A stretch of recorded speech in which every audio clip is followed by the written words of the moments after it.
Well, welcome everybody to today's webinar.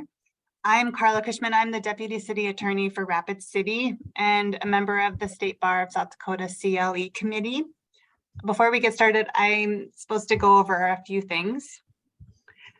Do you or another State Bar member or law student you know have a drug or alcohol problem or struggle with depression or anxiety? Lawyers Concern for Lawyers is a confidential and independent resource for South Dakota lawyers, law students, and their families. Your referral or visit with LCL is strictly confidential and privileged. Call Becky Porter for more information at 605-391-5191. Becky is an LCL member and your communications with her are confidential and privileged. You can also call 988 to reach a mental health professional or the Sand Creek Employee Assistant Program at their confidential crisis telephone line, 1-888-243-5744. Mental health professionals at both numbers are available 24 hours a day, 7 days a week. Today's presentation will last approximately 1 hour, and you'll have the opportunity to submit text questions to today's presenters by typing your questions into the chat feature of Zoom. You may send in your questions at any time during the presentation and we'll collect and address them during the Q&A session at the end of today's presentation, or maybe during the presentation as well, but for sure at the end. Thank you to the State Bar of South Dakota and CLE Inc. for their support of today's program. I'd like to now introduce our presenters. Jason Sutton is a partner at Boyce Law Firm in Sioux Falls. He has a diverse civil litigation practice, which includes representation of clients in various administrative and regulatory matters, including tax appeals, licensure proceedings, and utility and energy regulatory matters. He has appeared before both administrative hearing officers and various elected boards. Jay Alderman received his JD from Northwestern School of Law, Lewis and Clark College in 1992.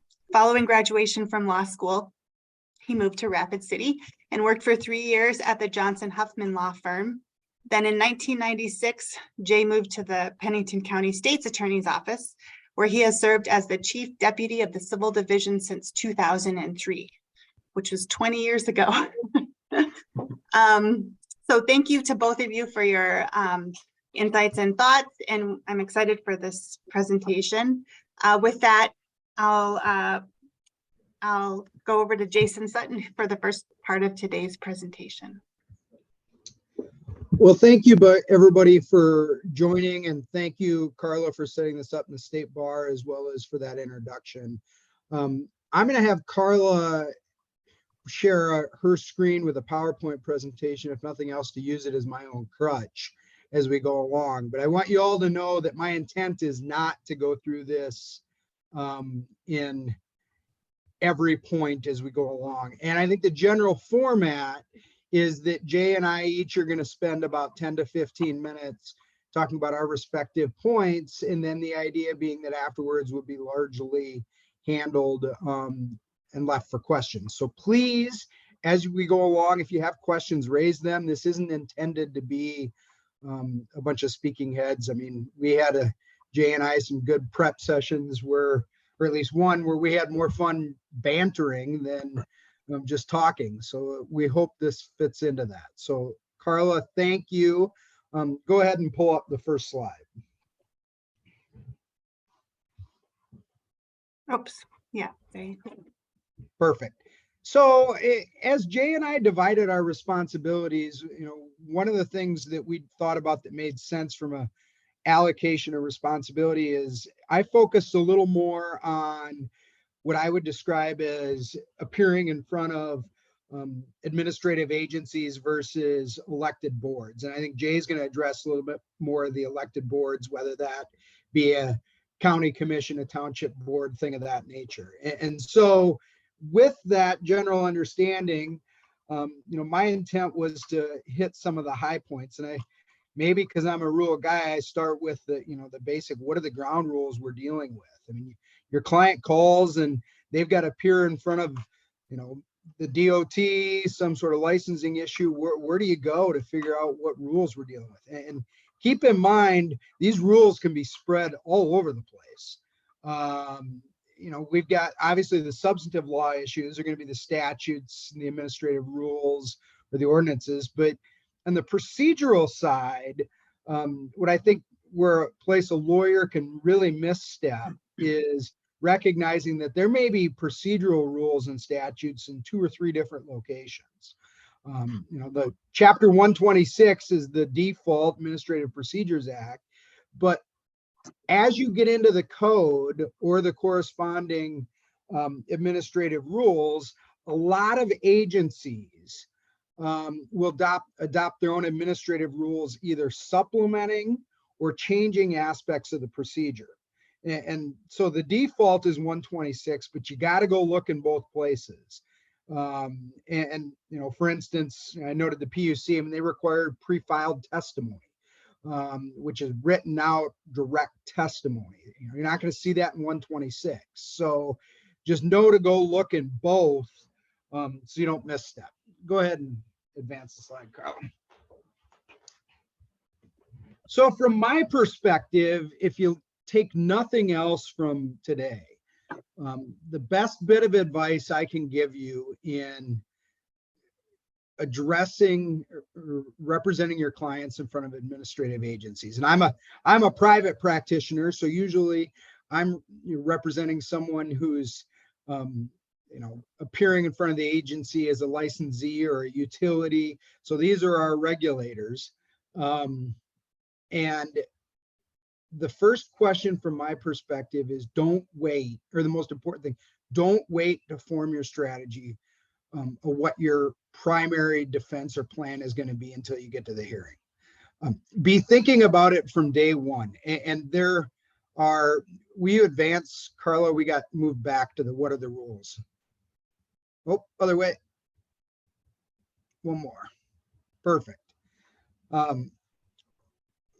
There are a number of factors that come into play when you're dealing with these strategic decisions. And I bring it up because those decisions and that approach should be affecting every decision you make in the case, whether that be how you approach settlement, how you approach discovery, and what the nature of the issue of the hearing is.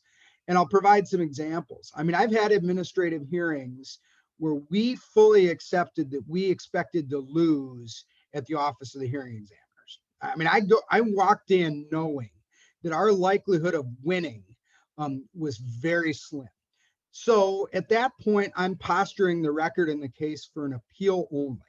What does that mean? That means, first of all, do we need a hearing? Can we do stipulated facts? How do those facts affect my standard of review? What about findings?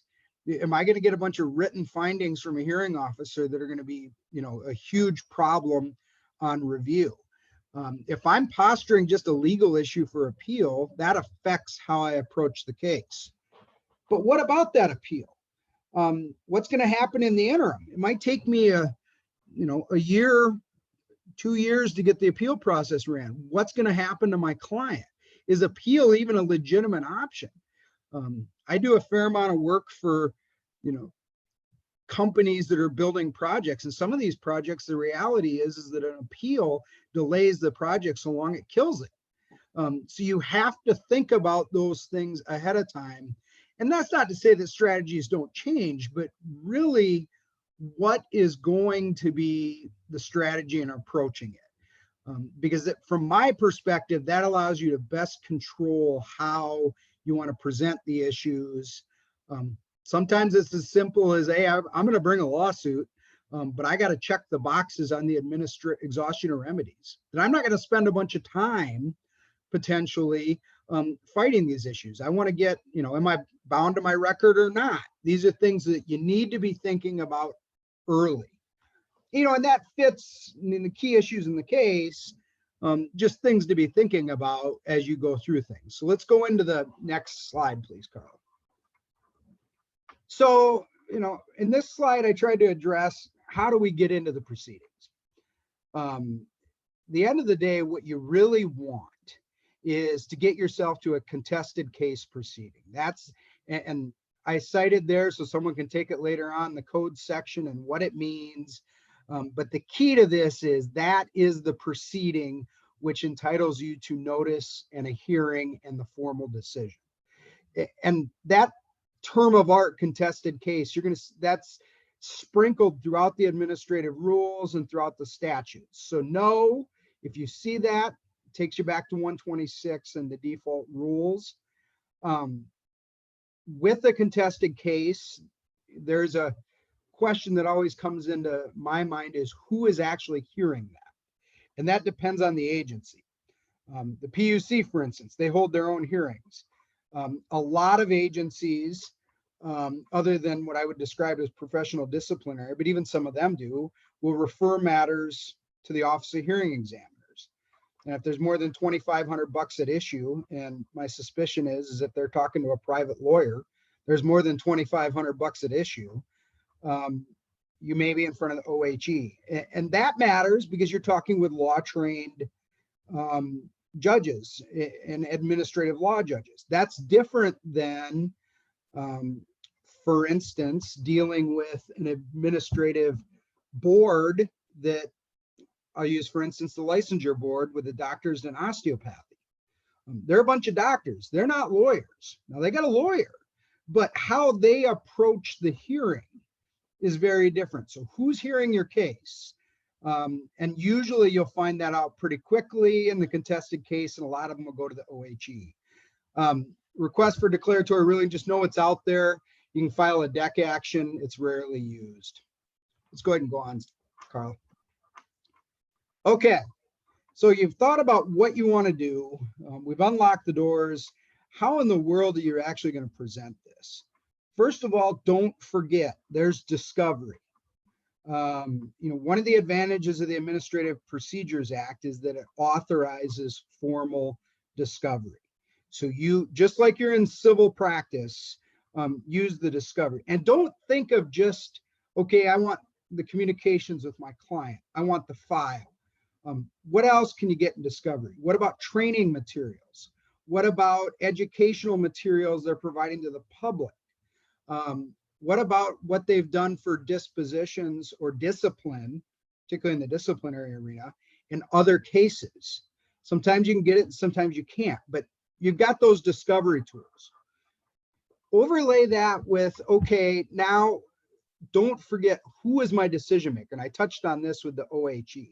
Elected boards and even within the administrative or agency arena and the Office of Hearing Examiners are not the same.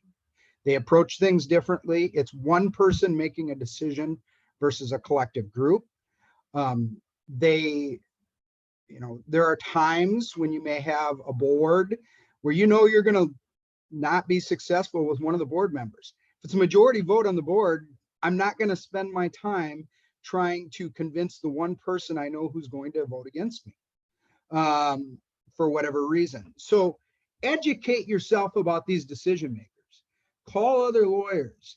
Call the lawyer for the agency. Talk to them. Frankly, it makes their lives easier too. The last thing they want is a hearing that goes completely off the rails. And they'll give you some insight sometimes. What is it going to matter? What are they going to care about? One thing to keep in mind with the hearing officer in the OHE, and this is something that it's buried in the Administrative Procedures Act, and sometimes people don't think of it and forget about it. The hearing officer's decision is not the, quote, final decision of the agency. It is a recommended decision. Paraphrasing, that's not the right words in the code. And it's in 126, you find the statute. They have to issue, I think it's called a tentative decision. That is subject usually to review by the secretary of the agency. And this will be an issue, a substantive rule. For instance, licensing. A lot of times in the licensure, it's the agent, it says in the statute that the secretary, after notice and hearing, can take away your license.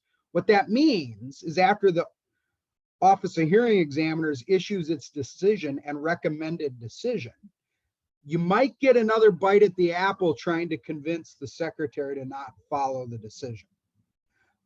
So know that's out there. Just a lawyer tip, things I've learned the hard way. You might be stuck with the file that your client gave to the agency ahead of time. It's a big issue in the tax world. So, and if there's any of the lawyers for the Department of Revenue, I fully disclaim that I can't argue. I can put in more evidence, but we argue about that frequently. So just be aware of it. Let's go to the next one. Okay, so we've built the strategy. We've found some of the discovery we want. We're ready to go try the case. Couple of things to think about. Do the rules of evidence apply? Sort of. I described them as, rules of evidence light. What the code says and the statute says is that the rules of evidence from the civil procedure apply with one major caveat. If the evidence would be inadmissible under the rules of civil procedure, but is evidence that would be commonly relied upon by persons with knowledge in the industry, again, I'm paraphrasing, essentially the same standard for hearsay with experts, that experts would reasonably rely upon it. If it's that way for the administrative agency, it's admissible. So what that really means is all the technical stuff that the individuals within the agency would generally rely upon can be backdoored to some degree under that general catch-all, even if hearsay, even if otherwise inadmissible. So, and it makes some sense when you think about it. That exception exists for experts, and the reality is in the administrative world, most people are subject matter experts that are actually testifying, although not always. And the other thing is that they can take judicial notice of some additional stuff. The other question to keep in mind is who's making the decision on the administrative rules, or the evidence rather, excuse me. Is that law trained or not? Is that the lawyer who's presenting the facts for the agency, or is it an independent lawyer? And that can vary literally from agency to agency. If it's a hearing examiner, it's easy. It's the hearing examiner. PUC, for instance, when you're at an evidentiary hearing, the counsel for the commission makes a recommendation, and then the commissioners can overrule them. Let's not forget the commissioners are publicly elected, and at least currently, none of which are lawyers. So it matters when you think through these evidence issues, if you're going to have an evidence fight, who gets to make the decision? Strategy, I keep going back to that. Always be thinking about it. Think about settlement. Remember, your clients are going to be back in front of this board going forward. It's different than a judge and a jury.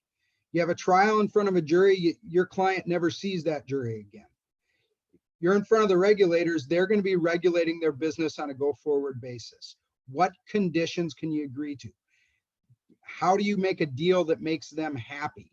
How do you make a deal that shows you're going to comply with things? The last trick, I'm going to give some advice on trying the case. It takes some time, and every time I do this, I tell myself, why am I doing this again, until I actually get in the courtroom. Prepare draft findings of fact and conclusions of law before you get there. It will force you to identify, it's like drafting jury instructions when you draft a complaint or before you get in. It forces you to think about what is your evidence and how does it fit? What am I missing? And it's a checklist, and it morphs, but it is one of the most helpful things that I've learned to do that my mentor drilled into my head. And I hate it every time I have to sit down and do it before a hearing. But then I'm always glad I do. So let's go to the last slide, Carl. Okay, so we got the decision and it's bad. Not that this ever happens. What are we going to do now? First of all, I mentioned it before, it's the tentative decision by the Office of Hearing Examiners. See if you've got another bite at the secretary. Technically, the statute says the secretary must review the entire record. I've always wondered whether I would be able to convince an agency to let me submit separate argument. I've never had to. I haven't been successful in doing that yet, but there's another opportunity there. Rehearing or reconsideration.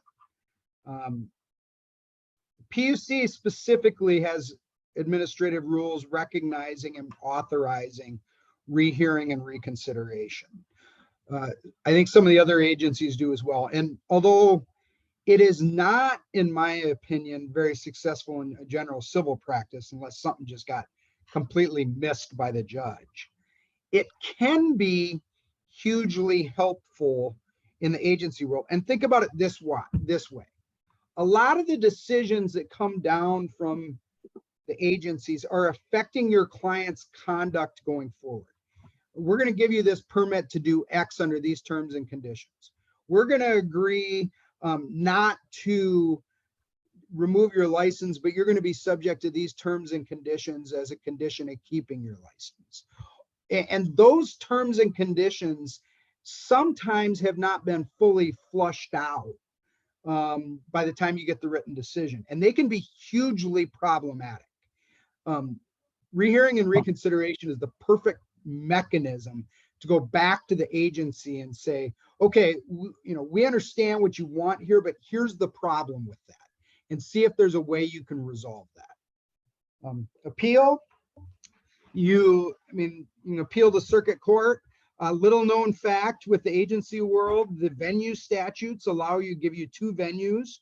It was changed to be friendlier to those appearing in front of the agency. You can either file your appeal always in the 6th Circuit in Hughes County, or in the circuit in which the taxpayer or the other person appearing in front of the agency is located. So one of the concerns was that, rightfully or wrongfully, when they changed the statute, was that there was too much risk of getting hometowned, if you will, in the 6th Circuit. And it wasn't fair, given the interplay with the state, to force that always be venued there. So no, you get your own forum. Bad side of that is some of the judges in the other circuits aren't as familiar with the administrative issues as the 6th Circuit. The circuit court decision, I call it a whistle stop. You have to appeal there, but there's no deference to the Supreme Court. It's the exact same standard of review. But what is different is, and this was something that Judge Barnett told me one time, don't forget, he has no time limit on the oral arguments in front of him when he was on the bench, and the Supreme Court reads the whole transcript. So there is some advantage. And then think about, what is the effect of the appeal? Are you getting remanded? What's your outcome? How does that play out? This is just a malpractice tip. Look for jurisdictional issues on the appeal.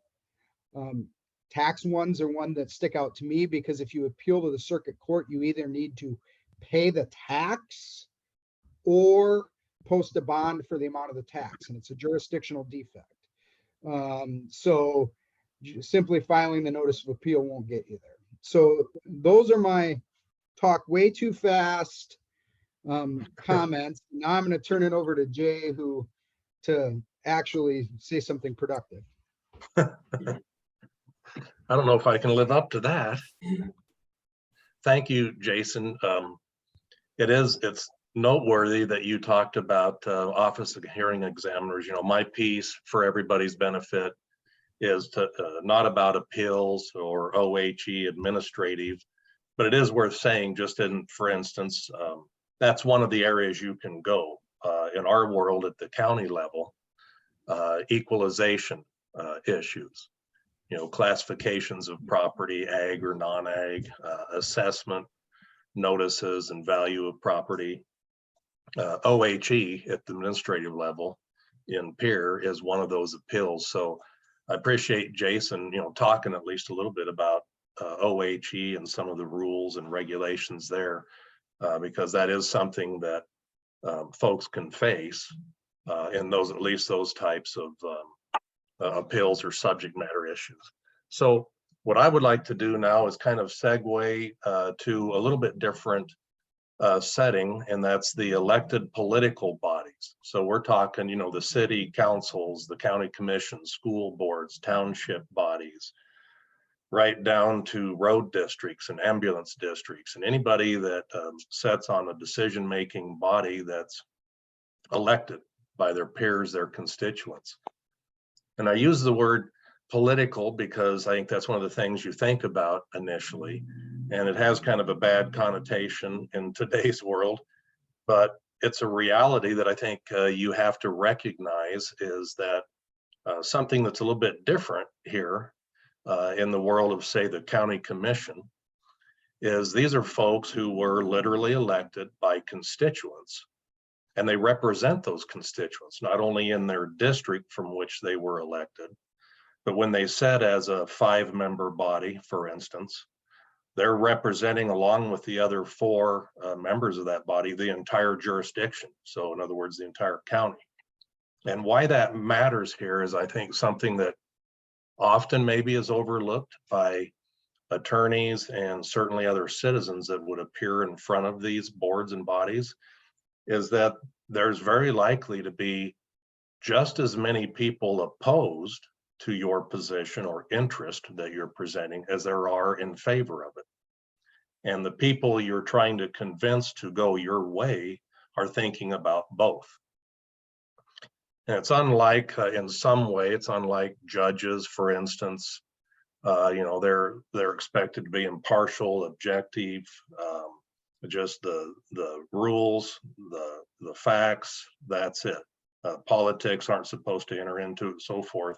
And I always make this observation, and then I'll finally get on to what I'm supposed to talk about, is always remember every one of these bodies we're talking about, they're human beings first. You are a human being with all of your experiences and education, so long before you were a lawyer, long before you were a judge, long before you were a Supreme Court justice, long before you were a county commissioner, city councilman, etc. So human beings have opinions, we all do. And even though the tenet is that you act professionally, objectively, and you listen to what people have to say, and then you make an unbiased decision, the reality is we're all human, and so those factors are in play, and you can use that to your advantage because you can appeal to those senses of being human, of being practical, of being fair. And so with that, I guess what I would like to kind of do is my presentation is a little bit less about the law as it is about the practicality, making a connection with the decision makers that have that background, and how do you go about doing that to best serve your client. So starting with, I like to kind of call it doing your homework, before you even consider appearing in front of the body. And there's a number of things, Jason and I don't have the ability to know the level of experience of all of the participants or the attendees here today, but I'm going to assume it's all over the board. There's some maybe brand new attorneys in practice and some very seasoned attorneys. But interestingly enough, from my perspective, in the last 20 some years in watching and attending commission meetings, I've seen very seasoned attorneys violate a few rules of essentially common sense, frankly. You might expect it from somebody younger and newer who's nervous, hasn't appeared in these proceedings.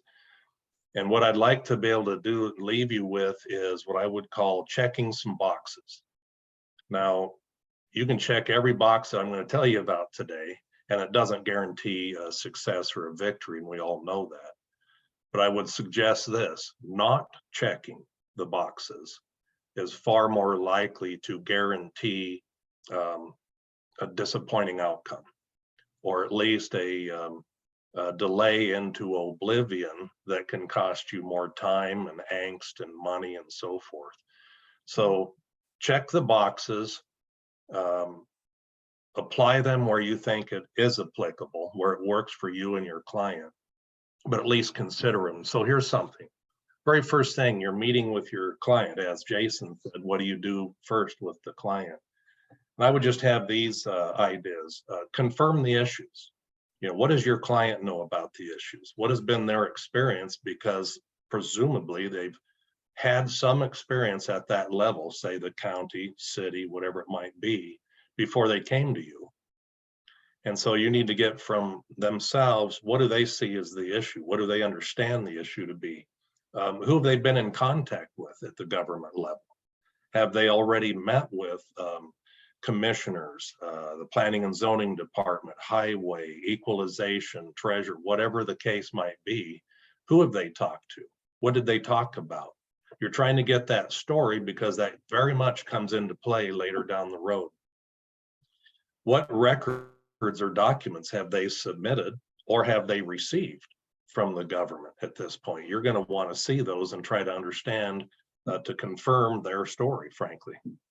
The status of the case and where applicable, and this is an important one, I'll touch on it more. If it's a situation that involves, it's a contested issue in a neighborhood, it's a development issue where you have neighbors on both sides of the fence, have they met with the neighbors? Have they reached out to their neighbors or others in that community to address the issue? And yourself, I would say, consider doing that site visit, again, if that's applicable to the issue. Because I think most people are visual. It helps them be able to not only visualize, but also be able to articulate when they've been there, done that, seen it. And so the last thing I would say on just that very early precursor is don't assume anything. I've seen time and time again where embarrassment happens at meetings because clients may not have told their attorney everything, may have left some things out. The attorney may not have done that checkbox and that homework, only to find out that the story that's being presented is factually defective. It's not accurate, or at least as accurate as you could possibly make it. You don't want to start off on the wrong foot. So when I say don't assume anything, obviously you're meeting with your client, you're taking them at their word, but at the same time, it's trust but verify. If applicable for attorneys, I would suggest some more boxes here. Find out if there's a prior record. Has there already been a hearing or a meeting on this matter? You can contact the commission office or the city or whatever the agency might be and say, is there a recording? Are there documents? Are there exhibits? What can you tell me that has happened previously in this literal issue, so you can have that as your basis to start your own investigation of confirming what your client's telling you and educating yourself on the issue. You yourself should make contact with the relevant department. I think that develops a rapport because undoubtedly you're going to be standing next to those individuals at the podium, if you will, later on. And the more of a rapport and the more respect the two of you have for each other, I think the better that presentation to the decision maker is going to be. So take the time to call them, go down and visit with them. And just like with your client, get from their perspective what the issue is, what has been discussed with your own client, what records, documents. They may have something more that you weren't provided, you didn't know. And to get their feeling on, this is what your client needs to do, here's why, and here's the options. There may be multiple ways to address whatever issue it is you're representing your client on. And again, in doing that, it takes time and effort, but it establishes that relationship. I think government officials that you're working with, the more they get to know you, the more that they see that you're there to help learn, understand, and assist your client. That in theory is what they're for as well. So making that connection is a good thing. Once you've done that, obviously this is another area that I see often enough that it's worth mentioning. A lot of times the folks that come, it could be just a lay person, not an attorney, but including attorneys, often will have not in advance, and sometimes you don't have time, but in advance looked at ordinances, statutes on point, administrative regulations like Jason mentioned, that at least when you come before that board, you will appear to have been educated and have a sense of what you're talking about and can help educate them as well. And the caveat here is, I've seen it where obviously an attorney gets hired quickly and the next day or 2 days later, you have the first meeting in front of the county commission or city council, whatever it might be. Well, understandably, you haven't had time to do all of this homework. So where it works and where it's applicable, ask for, seek a continuance and be honest about it. I haven't had time. I haven't had time to look, and I'd like to be more educated on this before I come before you and present my impression or my request on behalf of the client. And I don't know of any body that doesn't respect that. I've never seen that be an issue, frankly. I think they appreciate the honesty and appreciate knowing that you'll be prepared when you come back. Contacting the board office, whether it be school board, city, county commission, that's another one I think a lot of people often forget, is they're there to serve the public, serve the clients as well. So take a moment to contact, like in our case, the Pennington County Commission office, and talk to them there about such things as, have there been any meetings or hearings with regard to this issue? Do you have any bylaws by chance that govern how hearings or meetings are to take place? Do you have any policies or rules on the submission of documents?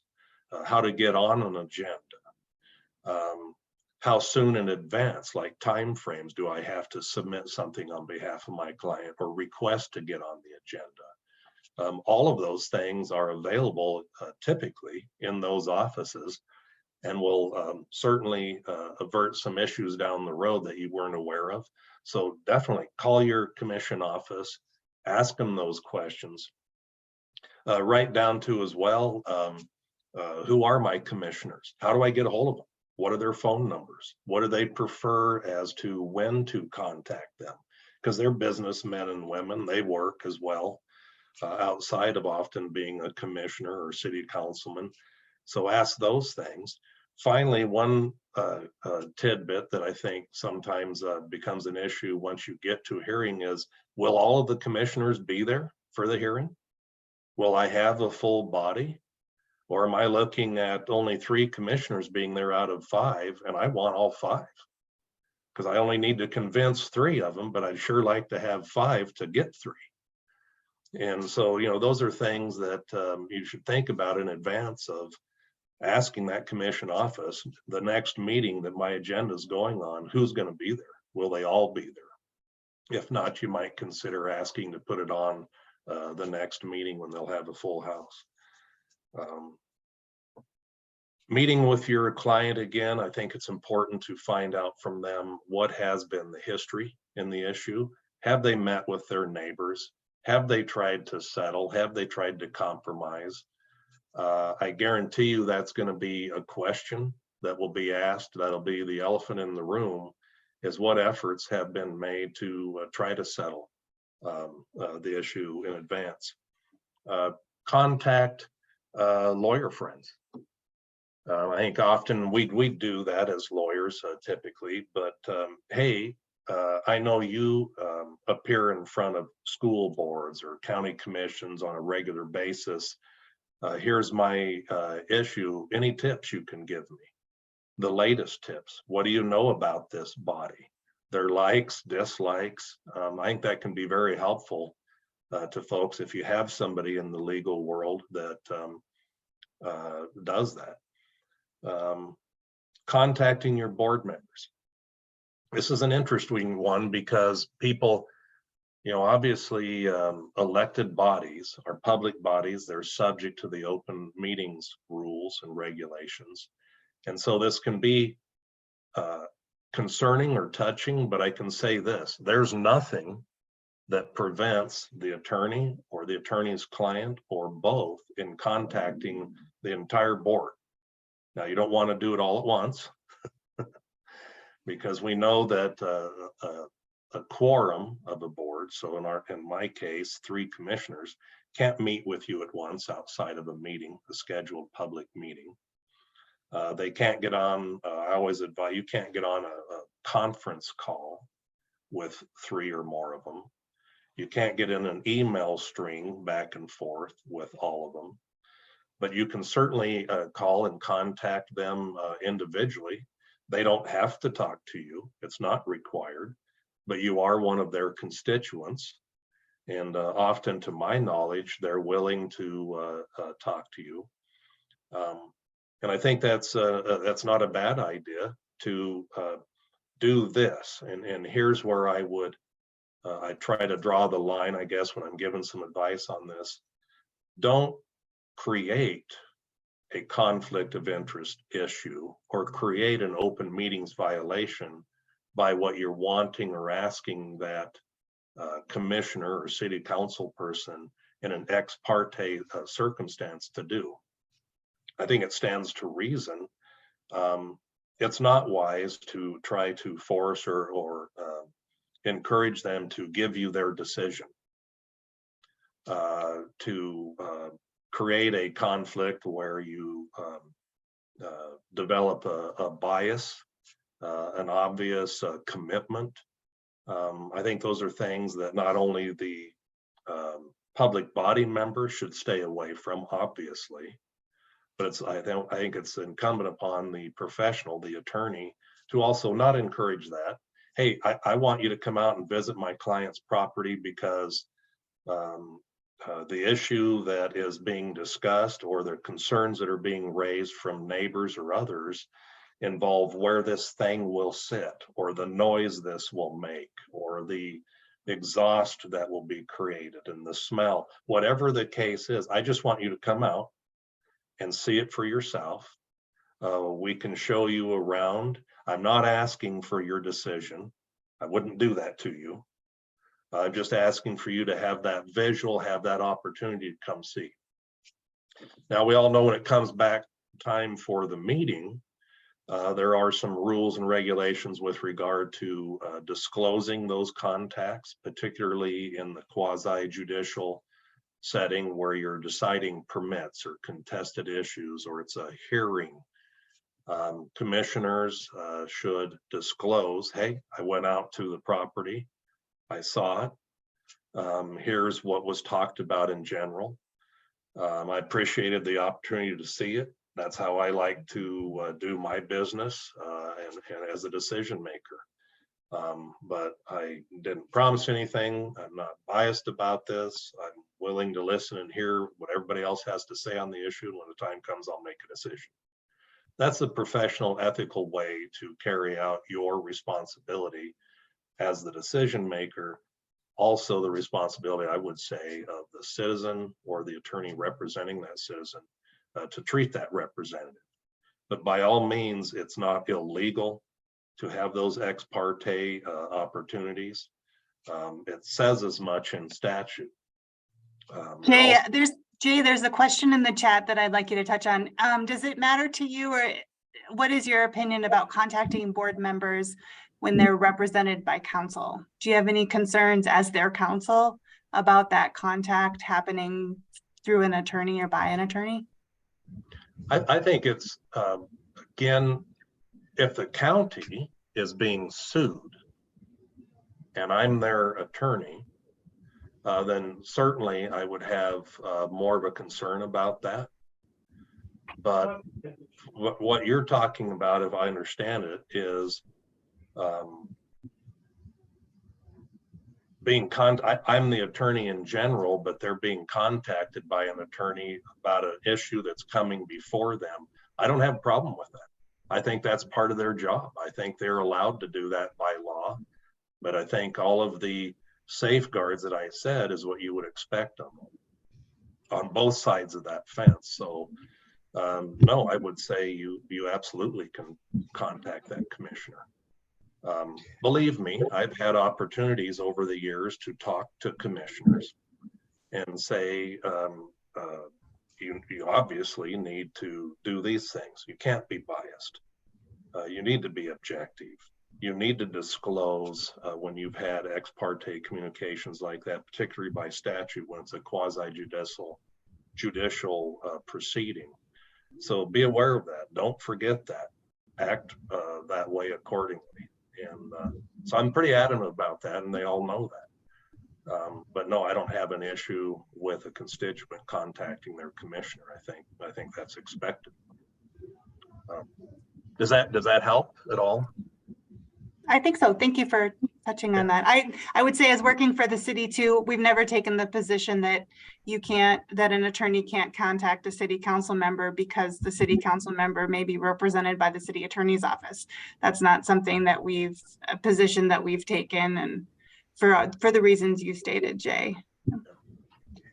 And I would add, as a private attorney, the easiest solution to that problem would be for me to call Jay and say, hey, just a heads up, I anticipate having some discussions with the members of the board, because even under the ethical rules, if the lawyer and the client consent, you're good to go. So that way you don't step on toes. And I mean, that's how I would typically approach it, just being upfront. And that does happen occasionally, for sure. Let's see. We're at 12:16, Jay. Okay, the last one on that, and Jason just kind of hit on it in the preparation, is contacting counsel for the government agency. That might be me or someone else in our office, for instance, at the county level that represents those agencies. And you can have some of those discussions as well. Quickly, then moving on, appearing in front of the actual board. Some tips, do's and don'ts. First and foremost, we all learn this in law school, know your audience, right? And in this particular case, you got an elected political body, probably non-legal, non-lawyer trained. And so they come at it from all kinds of, they're appraisers, doctors, school teachers, business owners. They come from all of those different angles, and they don't have the same legal training as you do.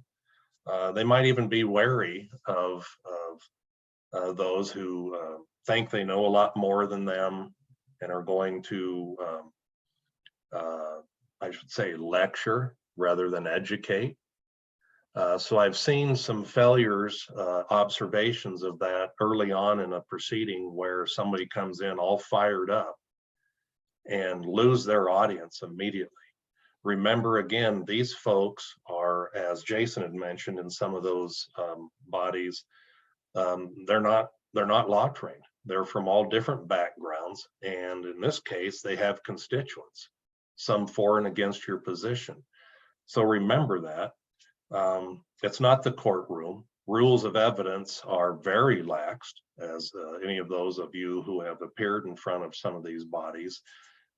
It's kind of up to you as the lawyer, if you're thinking about something that might go on appeal. It might be wise to mark exhibits that you might have, just because, and have visuals. I always recommend, if you have photographs of your client's property or the issue at stake in the proceeding, if you have a PowerPoint, something that they can keep, and you want it to be part of the record. You're creating your record in the event you do need, or believe you need to appeal later on down the road. You can't necessarily control what everyone else does from the audience sitting behind you, but you can certainly control what you do in the best way possible. Clients, I've seen this be helpful and sometimes not so helpful, and you all know your client. I think commissioners like to hear, and I think most of these public bodies want to hear from the client. It's their property, it's their issue, it's their family, it's their business. They must have an opinion. They must have a reason. Why are you doing this? Obviously, some clients are very averse to speaking in public. They can be very upset about the topic at issue and not come across very convincing or congenial. And so that's something you'd have to determine on your own when you're meeting with your client. Is this going to backfire on the client, or is it going to be helpful? And I would say, if you can get your client to feel comfortable about stating their purpose, and talking with the commission as the decision maker, I think that's a plus. Certainly they know they're going to hear from that client's lawyer. That's why you're there. But I think they want to hear from the person. Some do's and don'ts for the attorney, and this goes to the client as well. Be thick-skinned. Be patient. It's tough as hell. I get that, because you may have any number of things thrown at you from that dais that you want to react to, because you're human again. But the best thing you can do, and where I've seen situations fall apart, or where I've seen defeat snatched from the jaws of victory, so to speak, is when you kind of lose it. And when you fall into that void of caving to the emotion, keep a smile, be even keeled. Don't interrupt. Try not to do that. Try not to finger point. Try not to pick on the planning and zoning staff standing next to you. They're just trying to do their job as well. Those are the things that I think on lay board members are as meaningful as anything you can do, is show that integrity, show that respect. They're more likely to listen to you. They're more likely to be engaged with you, and more likely to see your side of it, or at least see the reason why your side of it has merit, which comes down to the balancing of their constituency, because they're thinking about the neighbors that are next door, and they're thinking about the property rights and interests of your client. So I could continue to go on and on. I love this topic. It's fun because of the experiences of watching people. But I would say the last thing to remember is,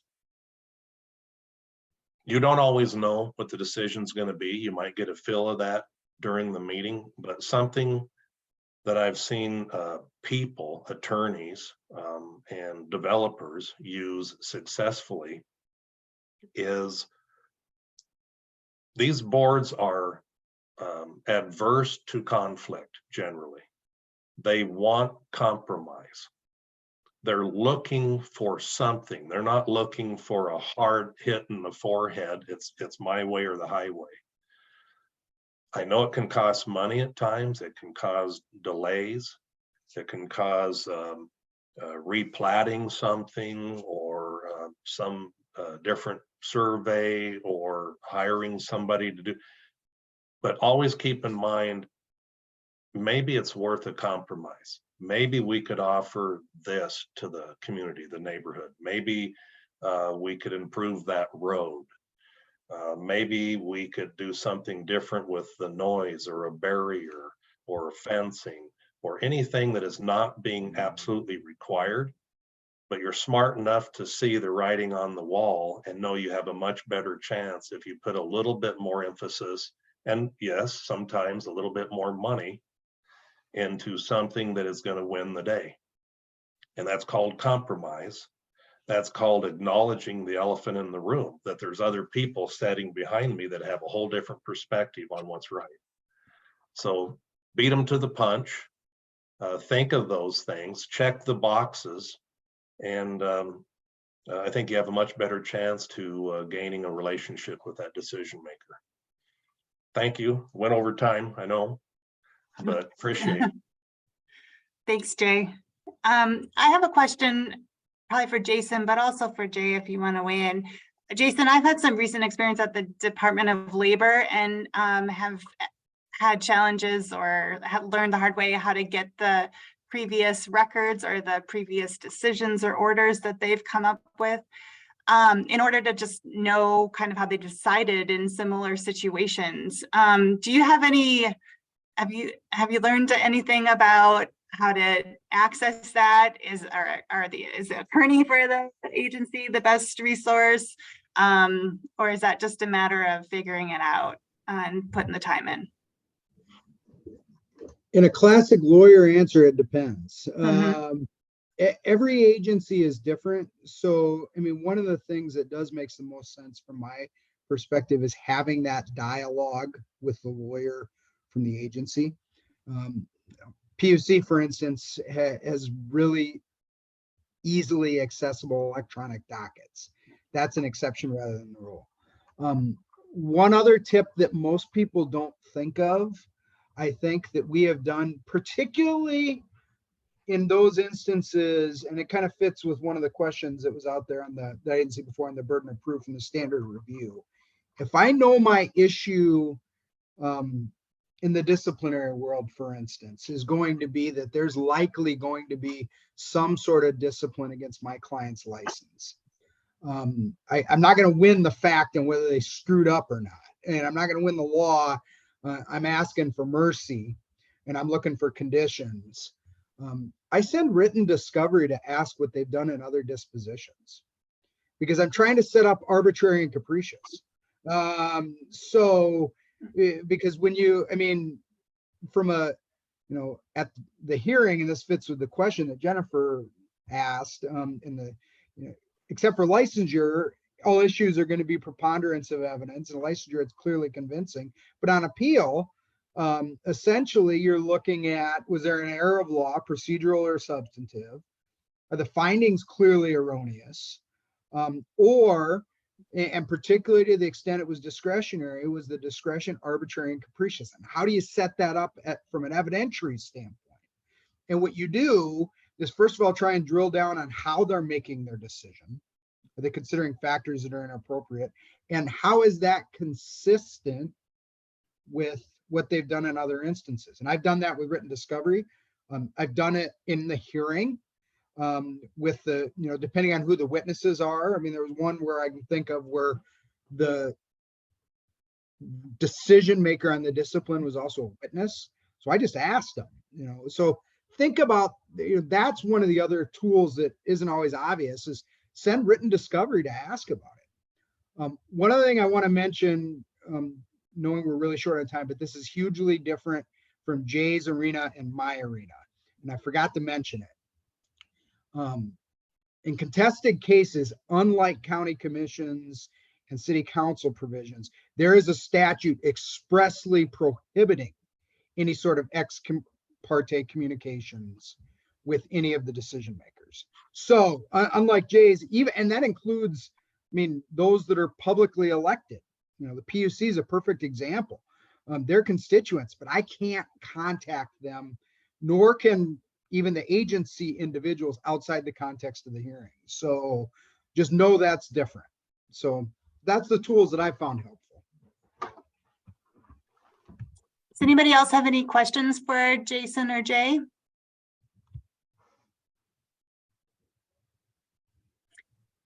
Jay, I would ask you kind of the same question. If somebody is wondering, how has the county decided on this in the past, what resources would you point them to get that information?